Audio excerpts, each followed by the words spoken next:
জাতীয় নারী ক্রিকেট দলের অধিনায়ক নিগার সুলতানা জ্যোতি এবার তার বিরুদ্ধে ভয়াবহ অভিযোগ করলেন সাবেক ক্রিকেটার জাহানারা আলম। এরপরই প্রশ্ন উঠেছে, অস্ট্রেলিয়ায় অবস্থান করা সাবেক পেসার কেন জ্যোতির বিরুদ্ধে এমন অভিযোগ করলেন? জাহানারার এমন অভিযোগের প্রেক্ষিতে বাংলাদেশ ক্রিকেট বোর্ডের মন্তব্য কি?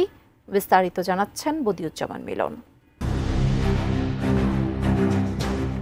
জাতীয় নারী ক্রিকেট দলে আধিপত্য বিস্তার, সিন্ডিকেট তৈরি, ক্রিকেটারদের মারধর করা, জুনিয়র ক্রিকেটারদের ব্যক্তিগত কাজে ব্যবহার করা, অভিযোগের তালিকাটা বেশ লম্বা জাহানারা আলমের।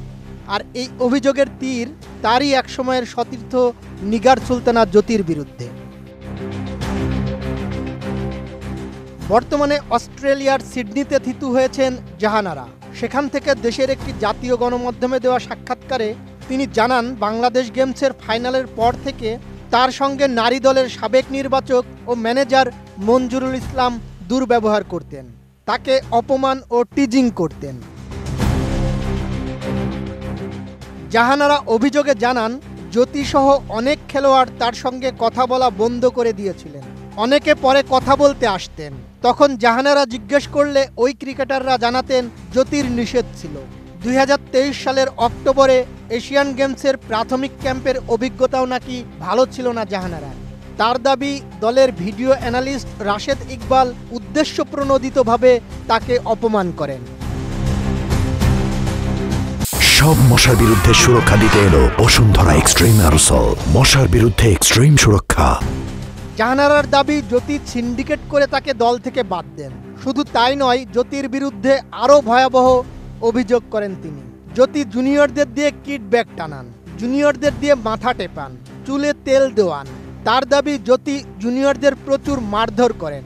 দুবাই সফরের সময় নাকি এক জুনিয়রকে রুমে ডেকে নিয়ে থাপ্পড় মারেন জ্যোতি। যদিও জাহানারার এসব অভিযোগ একদমই আমলে নেয়নি বিসিবি।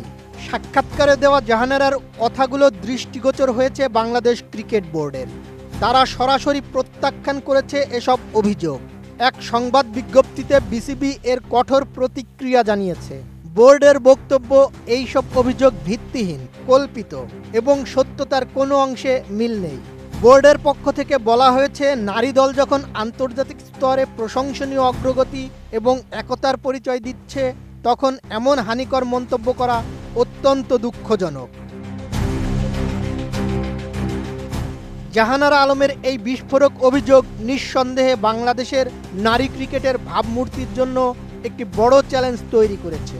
শুধু মাঠের পারফরমেন্স দিয়েই নেতিবাচক সব সমালোচনা উড়িয়ে দেবেন জ্যোতি মারুফারা, সেটাই প্রত্যাশা দেশের ক্রিকেট প্রেমীদের। বদিউজ্জামান মিলন, এটিএন নিউজ।